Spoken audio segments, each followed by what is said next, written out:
I think Texas is gonna get Cam Coleman. Ooh, I can they see need it. a top receiver. It's either gonna be them or LSU. I'm still not sold on Arch, man. Seeing what I've seen today.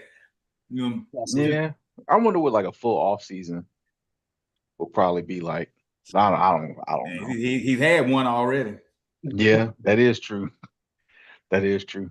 All right, we up and loaded. All right, so welcome in everybody. Hey, we here the eve. It's New Year's Eve, but the eve of the second round of the college football playoffs. Um, we are here. I think we got about an hour, 2 hours until kickoff for the first game, which is the Ohio State game. They are taking on ooh, excuse me. They are taking on Miami. You know, neutral site games, all the games that are on campuses are done for now. They're in AT&T Stadium. This is going to be a interesting matchup for me right now. Heading into game time, they're a touchdown favorite. You look at Ohio State; they've got the bye. Their last time we saw them was their loss to Indiana in the Big Ten championship game. And now you look at Miami; we just saw them in what was a absolute snoozer of a game against A&M, but they squeaked that one out regardless of the as many missed field goals as I've seen in a college football game in a while from both teams' standpoints. But going into this one, what are you guys thinking is the main topics, or who's going to come out of this first matchup for honestly the prime time slot? I think these four games that we're getting ready to see within the next two games are what you watch college football for. I think every single one of these games are going to be kind of prime positions. Hey, keep your eyes on it. There's going to be some good matchups. But what are you thinking going into this one this evening? Now I'm looking to just see who the real Ohio State is. I think that's what I'm looking for in this game right here. I think Miami showed a lot against Texas A&M and just not being, folding in that game at any point throughout. Watching that game, how slow it started and everything like that, I could have sworn Miami was going to give up at some point and it was going to turn in Texas A&M's favor. So to see what like type of emphasis they brought to that game for a full 60 minutes was truly impressive. Now, on the flip side, the last time we saw Ohio State against Indiana in the Big Ten championship, they really weren't the team that we kind of thought we were seeing all year long. Like they were a team all year long that to me was looking like a dominant just college football team. Had a slow start against Texas in the first game, but literally picked it up once they got to conference play. Every position on the field was to me something that you got to keep an eye on. So to me, I want to know with the break they've had since conference championship weekend, what are you now? Because I think in this type of atmosphere of football, you really at the end of the season, you just want to finish the season strong. But that time period between conference championship week and if you got to bye, you're just trying to get back healthy and try to get back to your true identity. So I really want to see Ohio State how they're gonna come out the gate because if you think about this time last year, this college football time frame, they played a first round game last year, but they came out fully focused and dominant to win a national championship.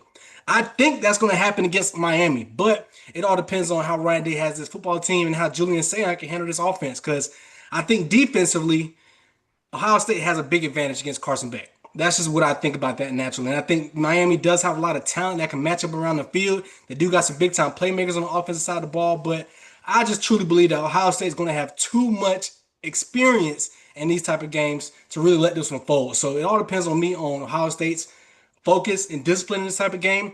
But I got Ohio State winning by at least 10 points in this one, Van. I really don't think it's going to be anywhere close to what the last game was that Miami played, just because I think they're going against a different juggernaut.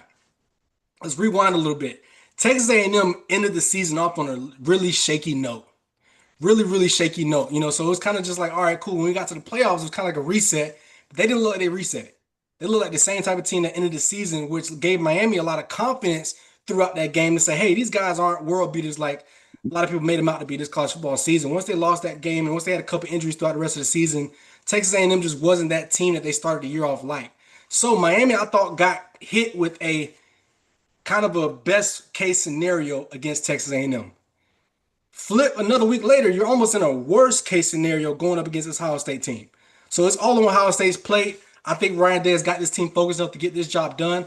I got to win it by 10, like I said, but it's probably going to be like a 24-14 type of game to me, and that's my opinion on it. Yeah, that's about what all of the pundits are, kind of got 24-13, 24-10, 27-13, that kind of thing. But I will say this about Miami. There is a pathway for them to win this football game. One, it starts off with Ohio State coming out flat. Miami's defense is incredible. They single-handedly made Texas A&M look unlike they've looked all season. You know what I'm saying? They just mucked it up. You know what I'm saying? They're physical in the trenches, offensive line and defensive line. They do have a few dogs around on the perimeter and on the back end on defense. They got a quarterback that if he plays like he played in his best days at Georgia, I think they have a chance. Now, that's just too many things that has to go right for Miami for them to actually beat the Ohio State University. I just don't think at the end of the day they have enough. But the Ohio State that we've seen, like you both said, as of late, not really what I thought it was, but the same thing happened last year. And like you said, Drew, Ryan Day came out, had these guys, focused. I mean, they could hang 56 on them. You know what I'm saying? I mean, who knows? It's really a tale of what Ohio State we're going to get, just like you said, Drew, and then how effective can Miami's defensive line be in being disruptive on Julian Saying. Now, Julian Saying is almost, in my opinion, a little more accurate when he's on the move rather than staying in the pocket, right? Mm-hmm. So I do think that Mario Cristobal is a smart enough coach. He's got a good enough staff to where he can make this game. He can make Julian Saying beat them. And I have not saying he's nice, but you got to look at the weapons and everything that he's working with. I mean, he has a plethora, and he's got NFL talent all around him. And I've seen him look bad. Indiana made him look bad. They really did. And I think I heard a stat. Indiana. This was a comparison between Alabama and Indiana, but it was very telling about how good Cignetti is. But the number of 5 stars that Indiana has on their roster, it fails in comparison to Miami or Ohio State. Fails in comparison. But we'll get to Indiana here in a second. But my point was Indiana is a very well-coached team, and Ryan Day couldn't figure it out in that championship game. Mario Cristobal is a really good coach. I think he has a better team across the board than Indiana had.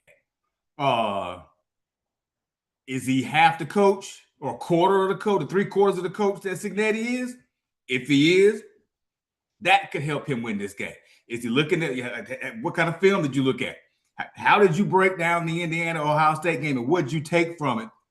And do you have personnel on your side, on both sides of the ball, to exploit what Indiana did? Those are the things that Cristobal is going to have to do, and Ohio State's going to have to let him do some of it, and I just don't think they're going to allow him to do it like that. So I'm going to sit around here probably 35-17, 35-14, somewhere in that ballpark. It's a fourth quarter pull away by Ohio State.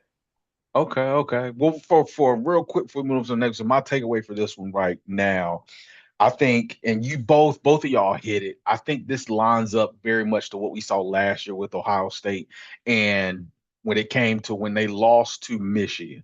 When they lost to Michigan, they missed out on the championship game for the Big Ten.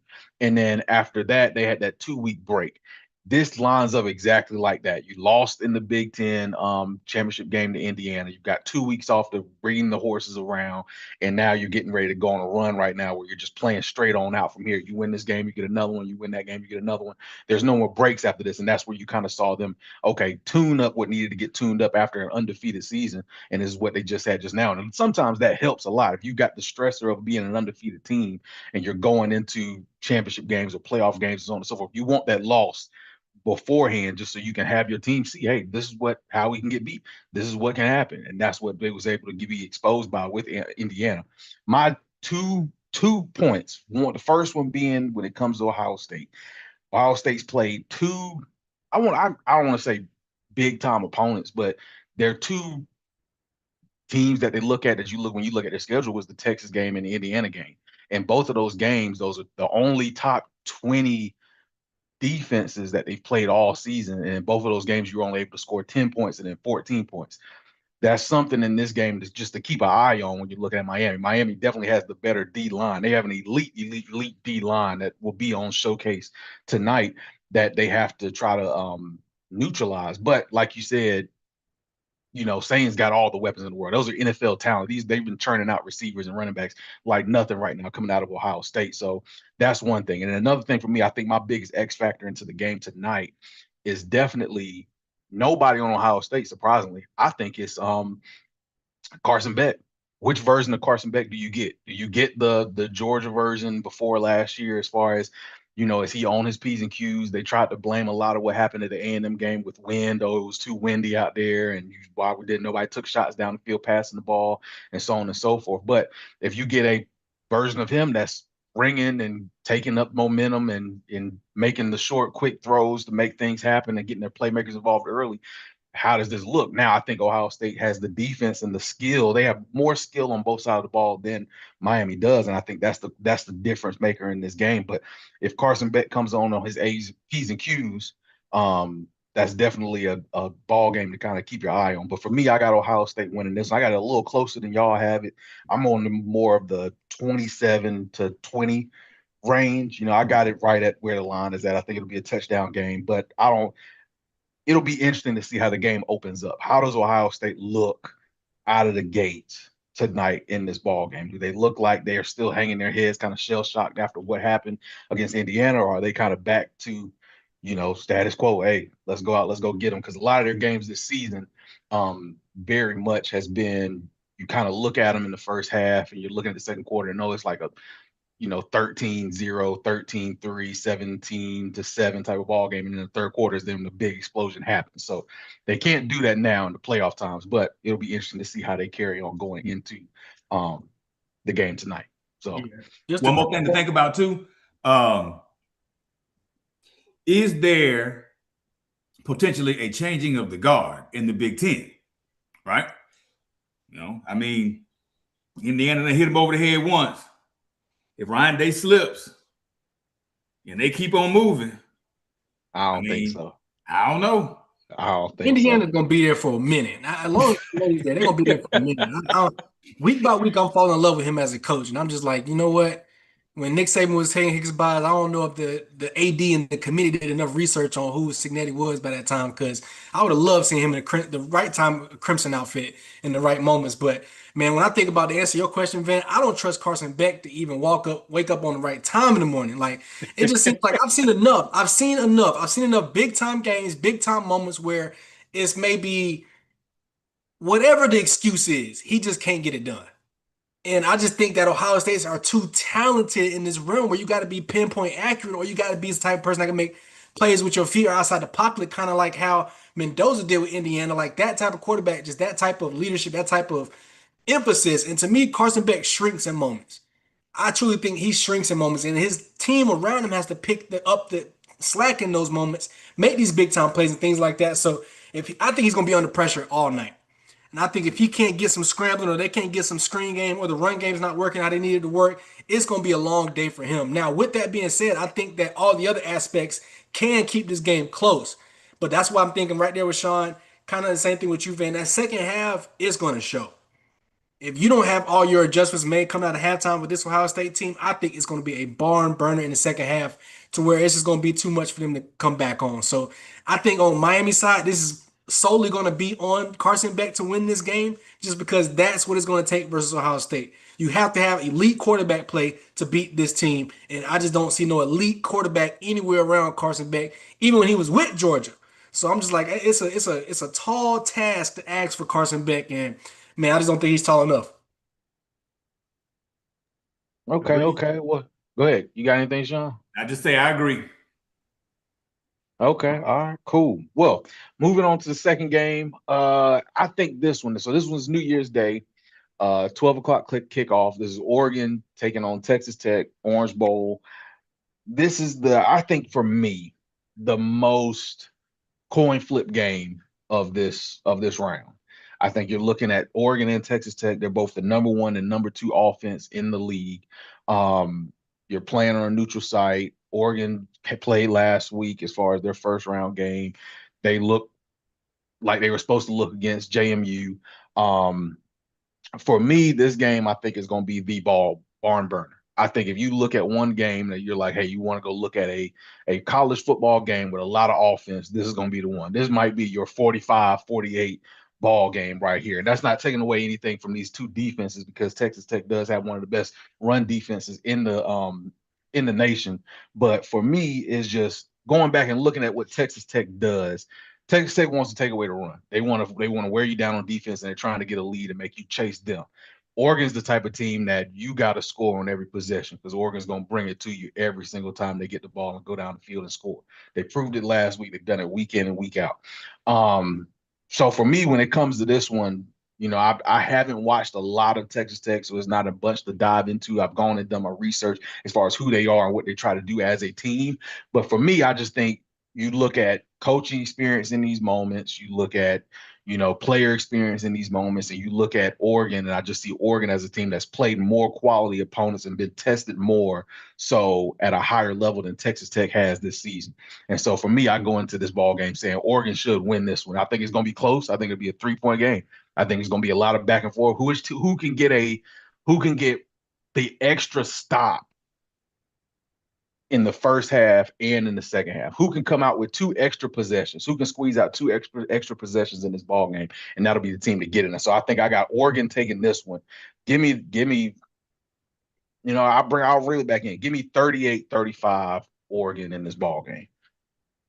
Yeah, I'm this one right here is tough for me. I can honestly say I have kind of kept up with Texas Tech a little bit. There's another podcast I watch on YouTube that's kind of does a broad spectrum of college sports where they kind of you pick them each week. And look, watching them pick Texas Tech and throughout this season, I always was like, why y'all keep picking Texas Tech? Why y'all keep picking Texas Tech? Like, why the hell do y'all keep picking goddamn Texas Tech? Do a little research. This team has really put together a great roster. And through Mm-hmm. NIL and through, transport and things like that, they really got the type of players they need. But I just think that the league you play in throughout the season matters so much when you get to the playoffs. And to me, just the Big 12 isn't the type of league that's going to set you up for these type of games. When you say Mm-hmm. your toughest opponent this year was BYU twice, doesn't wow me. Doesn't let me say, oh, y'all really struggled. Y'all had a team that y'all had just like a mirror opponent type of across your face. And I haven't seen that all year from Texas Tech until this week right here where they got to face Oregon. So to me, I'm giving them their credit. I think Texas Tech is going to be prepared for this game. I think they're going to put up some good points in this game, but I think they're just going to be chasing the Oregon Ducks too much in this game to actually pull out the win. And I think that Oregon is a team that just because they played last week, they're going to come out on fire. And even the way, if you look at how the team came off of the win versus JMU, a lot of the players were talking about it felt like a loss to them. Like there wasn't no music in the locker room. It wasn't any of this, like, hoopla and stuff like that. Everybody was kind of just like, we didn't really play our game that we should have played against them. This is the time to show who Oregon is. And I think Dan Lanning and Dante Moore at the quarterback position, man, I think they are the duo you got to watch truly in this playoffs. We got right now with Mendoza winning the Heisman, I think we got the number one player coming off the board in Mendoza, but I also think Dante Moore is right there behind him if he declares as a number two player coming off the board for the quarterback position. And I think he has something to prove this playoffs. Throughout the season, I was really waiting him to put up those Heisman numbers.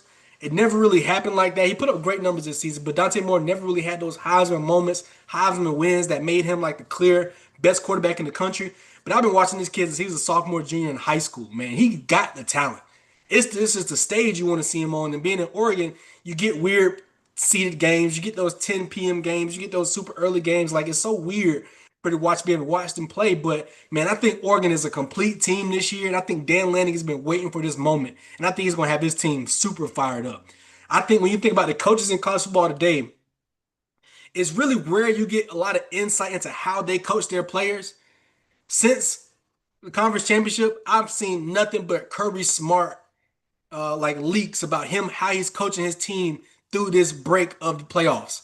And that's exactly what I think about Dan Lanning. Like you're probably coaching them boys to the last second of practice. Like no giving up, no nothing. And especially after playing JMU, if you feel disappointed in your team, I would have hated to be on the field these last couple weeks for Oregon. So I think they're going to be a team that you're going to have to watch out for. I think they're going to come out of this game fast. I think they're putting up 20 something points in the first half is what my prediction is right here. And then Texas Tech is going to wake up probably second quarter, and then they're going to try to get on the run and try to catch back up in that aspect. And I just don't think it's going to be able to do it. So I honestly got Oregon.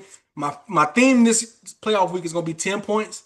I got Oregon by 10, looking at like a 37 to like 27 type of game. And it's just going to be one of those things where you get to the second half, fourth quarter, you're going to have some big time stops to get that ball back to your offense before time runs out. And I just think that clock is going to get drawn out too much by Oregon in that second half and that fourth quarter for Texas Tech to truly have a good comeback. So I think it's going to be interesting. I think it's going to be a lot of fireworks in that game. Like you said, man, a lot of scoring. But Oregon, man, I'm rooting for y'all in this one, man. Whoop Texas Tech ass for me. Keep on going. That will happen. Happened to see the Texas Tech BYU game, the championship game. I made it a point to watch that because, like you said, Drew, people have been talking about Texas Tech, like, hey, you know, pay some attention to what's going on over there at Texas Tech. And the one thing that stood out to me about Texas Tech when I was watching this game, especially later in the game, because it was kind of close for a minute there, but then they just turned BYU over. They were just like pick, fumble, scoop and score. It was just like any way you could possibly score, that's what they did. And as I'm watching the game, I'm listening to the announcers, and I'm talking about, it was obvious that they were going to make it to the playoff because they were going to win the Big Ten. I'm sorry, the Big 12. But the question was, are they going to get the bye? What are they going to do with it? Da da da da da. They were on Texas Tech. They were biting on them hard. They were like, man, they're so good. They could beat anybody. I'm gonna pick them to win the national championship. And I sat back and thought for a second. Wait a minute. They're in the Big 12. Okay, start there. They're in the Big 12, and you go and you look at the schedule and look at who they beat and look at who they lost to. Right? Somebody's already said it. They beat the same team twice. BYU, I think, is a very average team. I didn't really see much from them. They were making a lot of self-inflicted mistakes against Texas Tech in that game that the announcers and everybody and their mom was trying to give Texas Tech credit for. But they just kind of sucked on that Saturday. You know what I'm saying? BYU did. Now, I'm not saying that Texas Tech didn't have a little bit to do with some of that stuff, but I just saw some blatant, stupid stuff that BYU did. And Texas Tech basically rode the coattails of a lot of mistakes, and they come out of that game looking like the best team in the nation. I don't believe it. I do not believe it. You took an L to Arizona State. Now, granted, you did beat Utah, but I'm sorry, every season somebody beats Utah. Matter of fact, every season 2 or 3 teams beat Utah. But Utah is one of those Big 12 teams that they're trying to prop up. It's Utah, Texas Tech, because you got to have somebody to prop up if you're going to be talked about as a Power 4 conference. So the announcers, they had an obligation to prop Texas Tech up as one of the best 4 teams in the country coming out of the Big 12, because it's almost an embarrassment over there. Okay, so I said that. That's great. Oregon, it is time. I do think Oregon, it won't happen against Texas Tech. They can slip up at some point in time against a team that's better than Texas Tech, but it's not going to happen tomorrow. Oregon's got way too much, and I think we're going to see who Texas Tech really is. The only shame about this to me is nobody's going to say Texas Tech shouldn't have been there, and somebody should say it. They should say it, because you walk through what looks like the MEAC. You know what I'm saying? And you got a number 4. Now, if Texas Tech somehow comes out here and beats Oregon, I'll eat all the crow y'all need me to eat. It ain't happening, and I don't think they should be there as high as they are coming out of that BS conference they playing in. I'm done. Yeah, real quick before you make a point, Van, Sean, they ain't playing no quarterback like this either. Yeah. You look at the BYU quarterback, I don't even know if he's a real quarterback, what number he wear. I'm like, they pulled you from the linebacker room, put you in quarterback, and said, try to go ahead and win a football game. Like you're going to go up against an NFL prospect tomorrow, and that is tough in these type of moments, especially when he has a lot of moments to prepare for you. So I think Oregon just got to just stay on their mindset and just play their game. And I don't think Texas Tech has a chance. To me, I'm right there with you, Sean. Okay, cool. Hey, that's gonna be definitely an interesting one to watch and keep an eye on, just for all of those points that were just made. All right, going on to the 4:00 game. You got the Rose Bowl, Bama taking on Indiana. This is y'all's game. I'm gonna hand it over to y'all. I know, just quick, just pointers in this one. Bama, of course, had their game last week against Oklahoma, the crazy comeback in that game, it was looking like it was over and done with. And then all of a sudden, it's almost as if Bama just woke up and remembered, hey, we are Alabama. What are we doing? We've got the skill to go out here and do and play the way we're supposed to be playing. I think we've all talked about it in the group chat. The whole Ryan Williams debate is about the player that he is, and he can be big in some moments, but he just, for whatever reason, he doesn't want to learn how to catch with his hands. Bama's still struggling through the trying to figure out the running game, but I think you're going up against an Indiana team in this one where I feel like Indiana's coming off the win against Ohio State. They finally got the quote unquote recognition they feel like they deserve and they've been fighting for since last season with the Heisman Trophy winner. You beat Ohio State, you're the number one team in the country. You've had 2 weeks off. Does that affect? Now, I believe in the head coach and I think he'll have them ready, but does that hang over your head to be like, hey, we finally made it? Is that relief off your back? And now you kind of let go of the ball. Because right now, Bama at the second half of that game last week are playing like not only they got their confidence back, but like they got their swagger back. So it's going to be an interesting ball game. Right now, Indiana's still a 7-point favorite in this one. The Rose Bowl is supposed to be a washout. It's raining right now all the way up until kickoff. I don't know if it's still going to be raining during kickoff, but they say it's supposed to be like torrential downpour going on right now out there at the Rose Bowl Stadium. But I'm gonna hand it to y'all. What are y'all's feeds into this game? How y'all feeling about this one heading to tomorrow afternoon?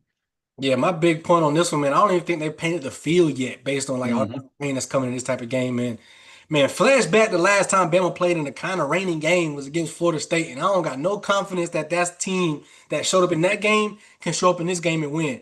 To be honest with you, I'm gonna start this whole thing off kind of on the downside for Bama, and it's just been what I've been seeing from them for the last month and some change about this football team, man. I don't know what the focus level is in that locker room right now. I really can't gauge it because even literally probably since the Auburn game, I was like, we've been watching the Auburn games. I was like, man, this team just doesn't seem like they have the oomph enough to go deep. Didn't seem like they had it against Auburn. Definitely didn't have it against Georgia. And in the first 30 minutes of the football game against Oklahoma, I don't even know what team that was that showed the hell up. It looked like you didn't even watch film against the last time you played Oklahoma and just showed up and said, you know what, since we're Bama, they're not going to beat us twice in the same season. And that's what it was like going to look like they was going to come out there and whoop Bama's ass. But I think my biggest disappointment in all of this is truly just our head coach and Debo. And I think that's what this statement right here is about is who are you as a head coach when you're preparing your team for things like that. Last year when we saw Debo play coming out first 5 games, I was like, yo, he's the perfect fit for Bama. Innovative offense, looked like it was hard to keep up with, had the adjustments making that you made in the second half. And literally since the second half of that Georgia game last year, I was like, he's shown everything he's possibly had. Fast forward to this year, I thought Ryan Grubb coming back was going to be a big addition to Bama. Almost the same formula that happened through the first 5 games. This offensive team looked really, really good. Looked like it was going to have a complicated offense. Looked like they had every player across the board to make an impact. And by the end of the second season, it's like when teams start figuring you out, you don't know how to make the adjustments. Outside of that, the next thing is development with Debo. I really don't see players that are being starting at one position and getting better throughout the season. It's just like, you know what? I don't get see him getting better through the offseason. I looked at this O line and was like, man, I thought I was gonna have at least 2 to 3 first rounders on this O line. Hasn't developed into that yet, right there. And I think that's the biggest issue with this offense, with this team, really. Because I think that this offense can really be a 35 to 40 point offensive game type of team if they could just get some time back there in the pocket for Ty Simpson. Ty Simpson is not a quarterback that works well under pressure. You've seen that multiple times this season. I think Kirk Cinetti with Indiana is going to have an extremely diverse blitz package for this game. Because I honestly think that's the only way they're going to kind of slow down Bama in this game right here. But when I think about my overall point in it being coaching, Debo, you're out coached in this by a long shot. You are truly out coaching this. And I can't think the last time you've been truly out coached was probably against Georgia in the SEC championship. I know it's not that long ago, but it's against teams like that that I just feel like I see that little wincing face on them. Ty Simpson's eyes get big, and it's like, who has an answer? That's what it's like. Who's everybody's asking? I wish they could just call my phone because I'd be like, I got an answer for you. Just goddamn pick the blitz up. I don't care if you put 6, 7 people back there. Pick the blitz up. We're good when we can pick that blitz up. So I think that's what this game's gonna come down to. For Bama going all season long, I didn't really care about the lack of a run game. And this game right here, we have got to be able to dominate on the run.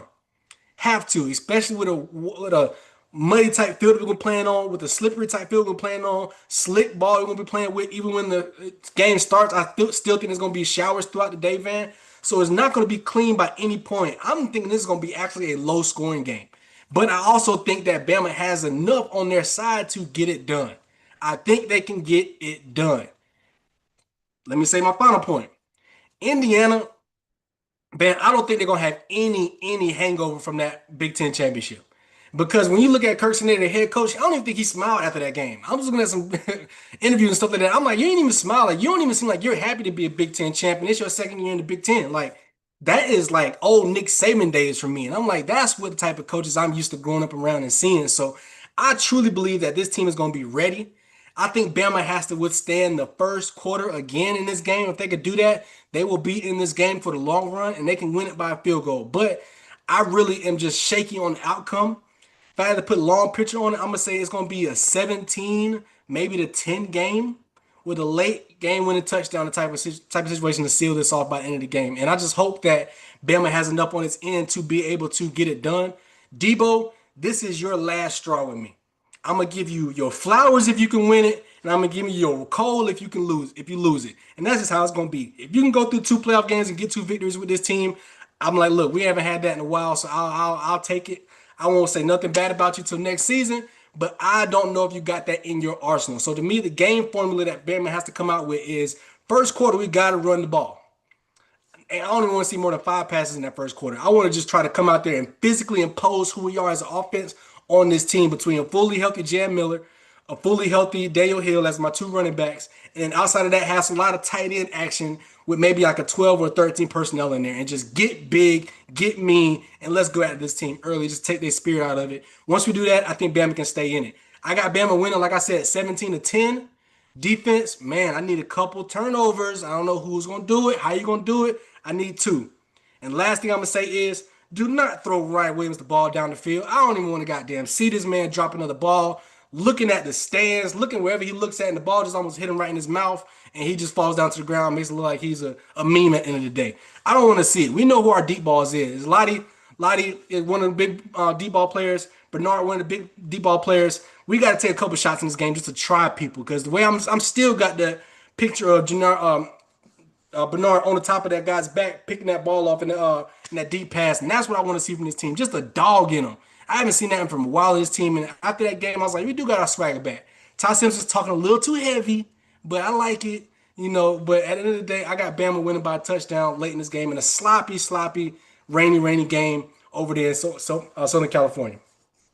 And see, the rain is the field conditions is what's got me messed up. I mean, I can't let my brain get away from the fact that we can't run the ball, and this is the kind of game that you need to be able to run the ball in. You know what I'm saying? This thing is setting up perfectly for Indiana. They've got all the confidence. I think they're obviously they're better coached. They're more consistent in what they do. They don't make mistakes. They force you into mistakes. I mean, everything about this game does not look good for Alabama at all. Now, if this was a Nick Saban coach team, my tune would be completely different. Completely different. I don't believe in DeBoer's ability to allow to make the Tide physical at the line of scrimmage, offensive line or defensive line. And honestly, the problems on the defensive line is still that daggum that three down lineman technique. Now, they'll still walk that linebacker down, but a lot of times he's not going to get any push. I look at it sometimes when they walk that linebacker down and look at how the defense, the offensive tackle on the offense when the play starts, how this man just gets completely blown off the ball. You know what I'm saying? Just completely. He shouldn't even be there in the first place. This is coaching we talk about right now. You know what I'm saying? But Bama's got 9 5-stars in this game playing. Former 5-stars coming out of high school. Indiana has 0. Bama has even more 4-stars playing in this game. Indiana has 1. You talked about development, Drew. That's what's happening at Indiana. Oh yeah. And when Kurt Cignetti starts getting better players, he starts getting more 4s and 5s, and he's developing like he is. Oh, there's a problem in the Big Ten. There's a humongous problem in the Big Ten. The guard has changed, right? It's changing right now. as long as they keep that man, I think they just signed him to an extension, $13 million a year. He ain't going nowhere. He ain't going nowhere. He's done bought himself so much runway at Indiana. It don't make no sense. So I say all that to say, does Alabama have what it takes to win this game? Yes, they do. They've had it all season. We've kind of seen it a little bit. We just hadn't seen it put together in a whole game. Unfortunately, this is what Indiana does. They put 4 quarters together many, many times during the course of the season. Cursing that he's not up here talking about it. I've watched some of his interviews. He's not saying we need to put a complete game together. You know, y'all do that already. You do that. He's talking about the stuff that Saban used to talk about. You know what I'm saying? The mental toughness. You know what I'm saying? Practice. You know, these little things that you honestly don't really hear Debo talk about. You know what I'm saying? You may hear him say mental toughness, but I believe that's just because he's heard Nick Saban say it so much in the hallways down there in Tuscaloosa, and he just feels like it's something he's got to say. He's not doing anything about that, though. That is very frustrating. I'm gonna be honest with you. If we lose that game, I'd like to see him gone. I would like to see him gone. If we lose tomorrow, I would like to see him gone. We got the money to get rid of him. Let's do it. He can save his job or he can lose it tomorrow. They ain't gonna do it. I wish they would. There's a guy that's coaching the Houston Texans down there. I believe that if they brought him up here, I believe Bama would be back to where Bama needs to be. You go ahead and get this NFL cat down here, the young buck down there at Houston, the Texans. But Bama cannot win this football game. They can't win it. I don't see a path. We're too inconsistent. It's raining. They're out coaching us. They play better defense. They play better offense. They got a better offensive line, defensive line, special teams, everything, kicking game, everything that Indiana has is better than what we have. And it pains me to say that. You would think I'm talking about basketball, wouldn't you, Drew? You would think I'm talking about basketball. We are talking about 11-man contact football. Indiana's better. Van, what you got? I'm going to think of something else when you come back, but I'm going to try to say something positive. You good. So for this game for me, as the one outlier out of the three of us for watching Bama football this season, right? So for me, I look at this game. If it's done raining, if it's raining, so on and so forth, I think it all comes down to how the game begins for this football game. I think if Indiana comes out hot, I think you kind of put yourself in trouble. You can't get in a deficit like you did against Oklahoma. That cannot happen in this ballgame. If that happens in this ballgame, you're looking at a possible blowout because Indiana's a team that does not take their foot off the pedal no matter what the score is during the game. Now, my thing with Indiana, right? And I'm going and pulling up some of the stuff, right? The toughest team they played this season, in my opinion, was Ohio State. Ohio State was the toughest team. I think everybody across the board will agree with that. You won that game by 3 points. And I think it had a lot to do with how Sayin for Ohio State played. So I think with that, I think Bama is more closer to talent. And Sean, you were saying it. Talent, while you look at the talent on the roster at Bama, is closer to Ohio State than any other team that this team's Indiana has played this season. You get a little better quarterback play like you did against with Ohio State, Indiana. Ohio State wins that championship game. If you get it just a tiny bit better, not even a full game better, just give me a better quarter or so in that ball game, Ohio State probably wins it. I think you get that out of Todd Simpson. I think he's playing it. He's got a lot of confidence going right now, especially after that game last week. I agree with you, what you were saying, Drew. Do not try to lean on the big explosive plays to Ryan Williams. It's going to look you in the face. He's going to be open down the field. I give him 3-4 times in this ball game. Don't fall for it. Take what's your for sure options in this ball game. I think if you're Bama, you want it to be as close as you can through 3/4 of the ball game because you've proven yourself in other ball games against tougher and more consistent opponents in Bama's schedule. You go back and look at the Georgia ball game, the Vanderbilt game, the Missouri game, the South Carolina game, all these games, the Oklahoma game last week. You look at all these other ball games. The only game you really got blown out by was the Florida State game, which that's a totally different team, and the Georgia game, and this championship game. But you've been in these close situations before where you've been able to depend on what you do well, get back in the game, or go on and win the game if it's close. I think that's Bama's recipe for success for this one. I don't think it'll be a 13-10 type of ball game. I think it'll be more so of the 24-21 type of deal in this one, but I do think Bama can win it. I'm gonna pick Bama to win this ball game. I think Bama can do it. I think it's just that is what I expect, not only from Bama, but from a team that's been more tested than Indiana has. Now, Yeah. like I said before, if Indiana gets out to a big jump, that's the coin flip I'm going with this one. Either it's going to be the big jump at the beginning by Indiana and it's going to be a blowout, or it's a close game throughout the ball game, and I think Bama wins it by 3 close late in the fourth quarter. So with that being said, I'm going Bama by 3 in this ball game. Give me 24-21 in this one. I just think they're more tested. I think the talent level is closer to an Ohio State. They'll have the talent on the field to get it done. Sean, you put coaching out there. Coaching is going to be a big thing. Do you get out coached in this one? But I do think you're more talented than Indiana. You have zero reason to walk into this ball game just saying flat out, we can't beat this team. I don't think that's a possibility in this ball game. I think you've got the confidence back. You've got the steamroll going on that you needed coming out of the Oklahoma game. You've got the confidence saying and the swagger saying, hey, we were down by how much to Oklahoma on the road, came back in a night environment with celebrities all around the field. Now you're on a neutral site. I think you have what it takes to get this done, but you got to keep it close. And I think that's what will happen. And so from this going forward, after this game, I can't speak to that yet as far as what happens with Bama. But I think for this one, I think they do catch Indiana because I think Indiana's one of the least talented teams, best coached, but least talented teams left in the playoffs right now, even though they are sitting at number 1 with the Heisman Trophy winner. Overall, team wise, I just think that's where they fall. They'll find themselves in trouble. Yeah. Look, if we don't touch Mendoza, I'm gonna say this. If we don't touch Mendoza, we're done. We're done, and we just don't generate enough pressure. I just don't. We don't even rushing 3. We're not. They're gonna max protect. It's just. I was sitting here trying to find something positive, Van, and I still can't. I can't. They're just coached. They're coached too well. Bama's been too inconsistent. So, Drew, what you got, man? Man, the only thing I got is 3 final points, man. First point of all, I'm picking Bama just because of fandom.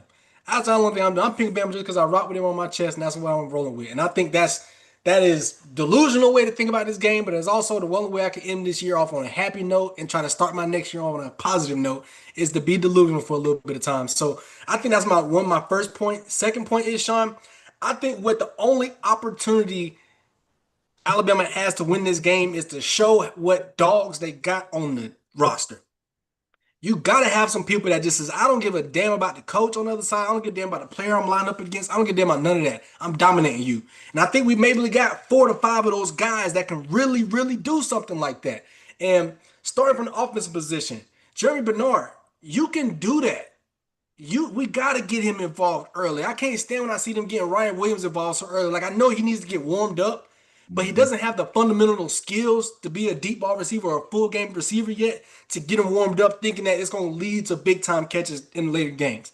That's Bernard. You give him 3 or 4 touches in the first quarter. Yes, he will have those big time catches late in the game. It's because you got him revved up. Same thing with Lottie. You got to get him in the game, man. When they started throwing him the ball against Oklahoma, I was like, that's the type of spunk we need. And Sean, I was out that night, so I was trying literally every time I would try to send text messages back in the group chat that night. Bama was literally on the verge of turning it back around, so I was like, you know what, it's too late for me to go on a rampage. But the text messages that got deleted that night around the country for Alabama fans was something that I don't even want to go back and think about. So for me in this game right here, I don't even think it's got anything to do with Debo. I think it's just about the players coming together and just saying, you know what, we are not going to let this happen. We're not. We haven't been underdogs in a long time like this to a team that we're actually just more talented than. So I think that plays a lot into this factor right here. And hearing the after the game type of comments, I think Bernard is one of those dogs that we can get to. I think Ty Simpson has it in him if it's working right, but we got to be able to block. I think you got to think of guys on defense like Dante Lawson, LT Overton. You know, we got a lot of guys that just can be like, you know what? I'm going to go out here and make some plays that's going to change this game. And I think that's what it has to be about. I don't think the X's and O's are going to be in our favor. I think it's going to be like, you know, we got to go out there and take this game from Indiana because that's what it's shaping out to be. So to me, that's why I want this game to kind of start out on a dominant run factor to get Indiana's defense out of what they're going to be in. They're going to start this game probably two high safeties, coming out easy two high safeties, bring a lot of bitch packages. We have to do that same thing on our top of offense and with our defense. Going back to your pressure point, the second half against Oklahoma was maybe the first time all season I actually seen this guy draw up some corner blitzes, some safety blitzes, some stunts at the line to get linebacker blitzes coming in unhit, unprotected and stuff like that. And we've got to start that out from first snap of this ball. I'm like, look, first snap of the game, if y'all blitz 6, 7, I'm cool with it. Bring him in here. Just get this quarterback off of his atmosphere and just get him on a place where he's not comfortable starting from the game. A wet ball might be in a couple slip passes, a couple wonky passes, a couple ducks in the air that we might be able to bring down. And last dog I want to mention, Sabian Brown. I've been up and down on you all season, but man, you need one more defensive touchdown, I think, to take the realm over Bama as a university, to lead the team, lead the university in defensive touchdowns. You're right on the cusp of it. Take one of these things back one more time. Give me a pick six. I think I was in a bar when that game was going on. I think I shot the whole bar when I streamed out pick six against Oklahoma just because I saw it coming. The way they brought everybody up to the line, they just had Mateer confused on that play. And that was like one of the turning points for me. And I just screamed so loud about a pick six because I had so much frustration built up. I was about to strangle somebody about this goddamn Bama team. I was like, this ain't what I'm used to. I'm used to greatness, and we seeing this team just fold. So I think this team is about dogs, man. I think this game is about dogs. And I think Bama has a few of them on this team that's not going to let the coaching mishap come into play. So when I think about this game right here, man, I just want to see some true dogs on the field. And that's what I think it's going to come down to. That's why I say it could be a 7-point game, still being a low scoring game. Because I think first half is going to be a lot of punches being felt, a lot of adjustments, and a lot of, body blows like that. So second half, somebody's going to look for a knockout punch. And I think it's going to come from Bama, but I think they got to have defensive discipline in this game. Because like you said, Van, if Indiana gets up 10 on you, we can go ahead and wrap the season up. Go ahead and put it in a nice bowl. I'm right there with you, Sean. If he loses this game, Debo needs to go. And it's not because of his coaching job he's done. It's personality. You're not the personality we really want from you. We're dealing with you because you can put up wins. And I think that says a lot. Mm-hmm. But go do that shit at Michigan somewhere. Go do that shit somewhere else that, people like a 10-win season and no trophies at the end of the year. This ain't it at Bama. You got to be a trophy mindset type of coach. And to me, that's what we're going up against in Kirk Cignetti. So I think it's going to be interesting. The only thing that can knock this type of team off, thinking about the type of teams that knocked off Bama, teams that had one or two dogs in those days with Nick Saban that just say, you know what, Nick, I don't care how coaching you doing, I'm coming out here, you can't stop me. That's how it is. That's what I remember in those type of days. That's what I think this Indiana team represents the most, is those old early Bama days with Nick Saban. And I think, man, this team is going to take a lot to be knocked off. But I got Bama doing it just because the name is on my chest. That's the only reason why I'm picking Bama. But Sean, let me see your final thoughts. I tried to motivate you to give me something positive coming off of that right there. So I need one positive point. I mean, one positive. All right. Steven Garcia, 2000, 2010, 11, one of them years. Bama comes in South Carolina. South Carolina ain't got no business hanging with Alabama, none whatsoever. I remember like it was yesterday. I ran to the grocery store at halftime. When I got back to the house, South Carolina was pulling away. Nick was holding on for dear life. You know what I'm saying? Holding on. He was coming back. And then Steven Garcia would do some elite quarterback play. Ty Simpson, you will need to be the savior tomorrow. But the problem with that is he needs so much help. That line got the block. You know what I'm saying? They got the block. You know what I'm saying? If they block in the pass game, if we can be 60% on third down, if we can stay out of 3rd and 8 and longer, I think we may have a chance. And if we blitz, if we do what we did at the end of the Oklahoma game, because that was the turning point in the game defensively when we started shutting them down, when he started bringing pressure, it's got to look a lot like the second half or the fourth quarter against Oklahoma. And then we need that pick six. And then we need it to dry up a little bit. That's a lot of stuff we need, man. We need a lot. Hey, well, I think, with Amazon Prime, some stuff you might deliver, get that next day. I might make a little care package tonight to send to Bama so they can get there by tomorrow by game time and try to see. Just say I might give y'all 2, 3 things that y'all need to help, and let's just take these notes, put them in your britches or something during the game. Just be like, this is some good luck charm in my pants because that is a lot that has to go right for Bama to win this game on your stance. But man, it's something in me that just can't pick full out Indiana. It's just something in me that just says, Get you it. know what, Bama has had enough up and downs. Yep. If there's any chance this season they're gonna put together a full game, it's gonna be tomorrow. It's gonna be tomorrow. It's not gonna be pretty because it's gonna be rainy out there. We're not really seasoned in those type of games this year like that, but we have had a lot of tough games to Van's point, and we gotta show up tomorrow. That's what it's about tomorrow. We gotta show up tomorrow. So we're gonna know the outcome of this game by 4:30 Eastern time. 100% on that. I would agree with you there.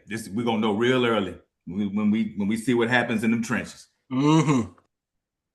All right, so moving on to our last game, we got Ole Miss and Georgia, the rematch from earlier in the season. That was a absolute gorgeous football game. That was an incredible football game earlier midway through the season. But to me, this is the game that I've got marked down as this is probably gonna be the most one-sided game you're gonna see. Because I think that game we saw with Ole Miss and Georgia early in the season had a lot more to do with Lane Kiffin coaching and going toe-to-toe with Kirby Smart than it was the talent and the players that were out there on the field.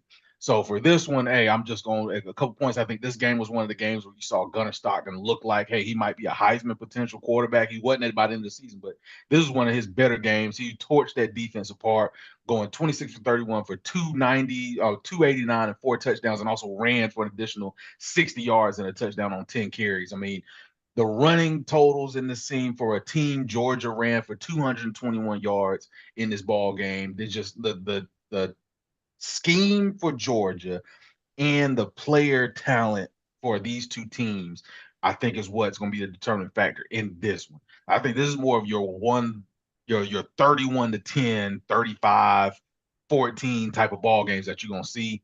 I got Georgia winning this one big. I think Georgia is one of the better teams in the playoffs. I think this is one of the ones who look like, hey, this looks like a national championship type of football team. And so for me, I'm looking at them and saying, they guys had some time, and Kirby Smart has become one of the scheme and coaching gurus right now that we have in the sport. He's going to out scheme you. He's going to out coach you. And you better hope it's close or you have a lead at halftime. Because at halftime, they have been saying it for years. They're the best halftime adjustment teams I've ever seen, I think, before in my life since watching college football. They're going to shut you down in the second half. And that's what happened last time these two teams played. So for me, I got Georgia winning big. I'm not even going to harp on this one or take too much time in this, but look for Georgia to keep it rolling. I think this is the end of the Ole Miss experience. I just read something just now that said Lane Kiffin has showed up at the stadium. He's going to be there to watch his old team play. And, he got to be the center of attention and all that kind of stuff. So, he's showing up for whatever reason to be out there. And, he ain't going to be coaching. So I don't know what help that's going to be. But this is the end of the road for Ole Miss. They had one of the best season in their school's history.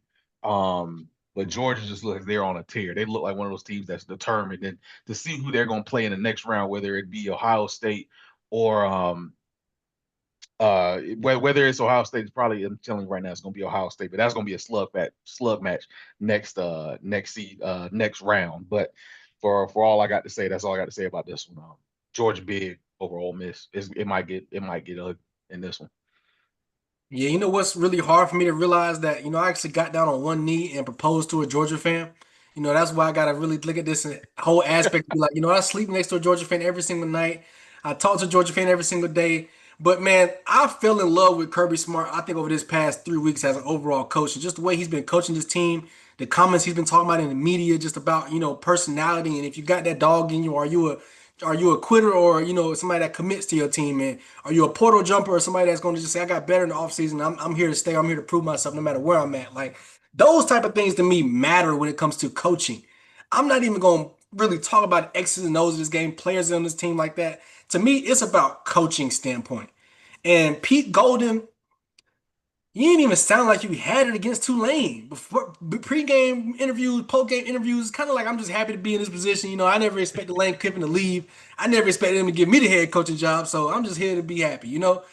Georgia about to come in here and whoop your ass. And that shit ain't gonna be nothing to play with. Cause Georgia right now, I saw that in the SEC championship.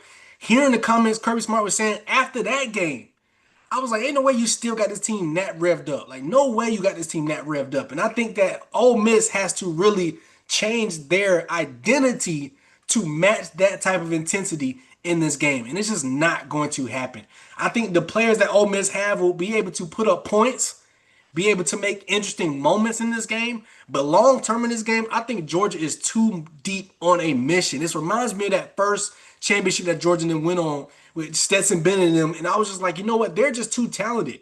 They're too well put together and they're too disciplined right now for to make any big time mistakes. The only opportunity this team has is to lose this game is penalties and turnovers. Penalties, I'm talking about, you must be in like the 7 to 8 range when it comes to penalties. Looking at like 50 to 60 yards worth of penalty mileage in that game for that to really even factor in as a potential red flag. Turnovers, I still think you might have to have more than 2 turnovers for this game to be a potential red flag for you. Those 2 things to me ain't gonna happen in this game right here. Kirby Smart's got these guys too focused. If it was where they were playing in Pasadena and with all the rain and all the weather, I would be like, you know what, this game is a coin flip. But where they're playing at right now, man, I got Georgia whooping Ole Miss's ass. And Van, to end this point, man, I love the fact you brought up the Lane Kiffin stuff because I know exactly why he's at this game. I know what he's gonna do there. As soon as them guys lose and they're gonna walk off the field crying, Lane Kiffin gonna be right there at that goddamn gate, being like, "Hey, come on to LSU." Bring it on home to Baton Rouge with me, and let's go on back where we got to do this winning at, and let's actually finish our real goal together. Because right now, with the way LSU's losing players in the portal, man, that wave of guys coming in is coming. I promise you, it's coming, and he wants a lot of these guys from Ole Miss. I promise you that he wants a lot of them, and especially when they said that Chambliss is getting, trying to give his what is it, appeal to try to get another season. Extra year. We ain't going back to Ole Miss, buddy. Not with a defensive minded head coach. You ain't doing that. Oh hell no! You're going right across the state line to transfer, and you're gonna be right there in Louisiana with the LSU colors on. And as a Bama fan, I hate to even say that, but that's what Lane Kiffin's doing, man. Even him being on TV last week, I don't even know if this week or last week when LSU had their bowl game against Houston, he's on there kind of subliminally taking shots at Ole Miss, like in the aspect of I'm congratulating them. But I'm trying to stay in good graces. Like that ex that's gonna try to, pull you back some type of way. Like, you know what, I broke up with you.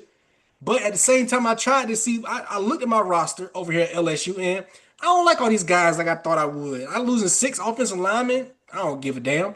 Bring these boys in from Ole Miss, bring these boys in from other teams like that, and this gonna happen. And this game right here, I think is gonna be the blowout of the weekend. Well, the New Year's Day games. And I think it's gonna be nothing that's gonna be fun to watch. I think it's gonna put a down on the end of the night. But by 8 o'clock, I'm gonna be drunk anyway, so I'm not gonna be paying too much. But probably first half of this game anyway, so I want Kirby Smart to come in and just whoop their ass and show everybody who he really is as a coach. Because I think it's gonna be really, I hate to say it's gonna be in the next 2 years, it's gonna be Kirby Smart and Kirk Cignetti. That's gonna be who's really the powerhouse in college football as the top head coach. And man, I just love hearing the way Kirby Smart's been pushing this team these last couple weeks, and cannot wait to see how they're gonna respond on the field. Oh yeah, Kirby outside, on top of him being, the coach that makes the best halftime adjustments in college football. It's tough when you can't even get up on somebody 24 points and feel comfortable. You know what I mean? That's hard. It's hard to play a football game like that when you can spot a guy that many points and he can still beat you. And it's not like he does it with just one team. He does this with many teams. You know what I'm saying? And we criticize him for slow starts, but I'm starting to think now the guy's a little more calculated than we think he is. You know what I'm saying? He knows he's going to make his adjustments. He's working through things in the first half. It's the confidence that Kirby Smart has, like you're saying. That's it. Pete Golding, we were trying to run him out of Tuscaloosa so fast, didn't make no sense. We landed over there. Ole Miss is like, great, you stay over there. And now you're the coach. This game, all of it boils down to coaching. Even if Lane Kiffin was coaching this game for Ole Miss, Kirby Smart is still going to destroy him in this game. I firmly believe that Kirby is trying to get back to where he was when he went back to back. He's been off for a minute. He got a shot now. You said it, man. Georgia is one of 3 teams that are currently playing like a national championship team. And they're only going to get better. They're only going to get better. And dog walking Ole Miss tomorrow it's only gonna make everybody be like, ooh, here they come. They come to dollars. Because that's how they playing. That's how they playing. And then Georgia in big games and situations like this, where he's got the quarterback playing the way he wants to play. Gunner wasn't ready last year. He's there now. When they're in 3rd and 12, let's say they get in 3rd and 12, they got a call for that. When they do everything to you offensively and defensively, they just don't stop. They just don't stop. You know what I mean? It's like a street fight, and it's not like a Kimbo Slice street fight. It's almost like one of them fights where it's like, I'm gonna just tap, tap, tap. I'm just frustrating you the whole fight. And then at the end, when you finally get knocked down, you and everybody else says, well, this could have happened a long time ago. But Kirby Smart says, no, I wanted to punish you. I wanted to punish you. That's who Kirby Smart is right now. And that's what you're gonna see against Ole Miss. And the only thing that could have been better for Kirby Smart is if Lane was on the other sideline, so he could squash it. You know what I'm saying? So we could squash. We'll be seeing them together a lot in the SEC championship games. We're gonna get a lot of Lane Kiffin, Kirby Smart, in the years to come, and I'm really down for it and looking forward to it. But this one is gonna be rough. I'm glad for Ole Miss, and I really think they should really relish in this moment, and hopefully, once Lane Kiffin finishes pulling all the players off their roster, Lane gave him enough runway to where talent will still come to Ole Miss, because it is a good school, and he did build it up to where it is today, and he did a remarkable job. Ole Miss deserved it, but none of that's going to help them tomorrow against Georgia. Oh my God, none of it's going to help them at all. There may be blood on the field, y'all. But yeah, I'm with y'all big. Georgia, they may get to 40 in this one. And I don't think Ole Miss scores any more than 17 points. And that's them playing as good as they can possibly play tomorrow. Yeah. I'm right 42-17. 42-17. I'm right at which I think with both of y'all made a point saying that Georgia might be one of 3 teams that might be national championship. They the 1-on-1 to me. I just think after the SEC championship and the stuff you've been hearing from Athens, it's just like, you know what? I don't think there's any coach or any team that's being this intense during these couple weeks. It's almost like a camp. Like, it's almost like a mini camp for Georgia. Like, you hear a lot of these teams saying, I just want to get healthy. I just want to keep guys safe. I just want to make sure we have our whole roster available for these playoff games. Georgia's like, I don't give a damn who's on the field. You better come out there and do your job, do it well, and do it to perfection. Because if not, I'm gonna sit you down. And that's the type of coaching, that's the type of intensity that is a national championship type of run.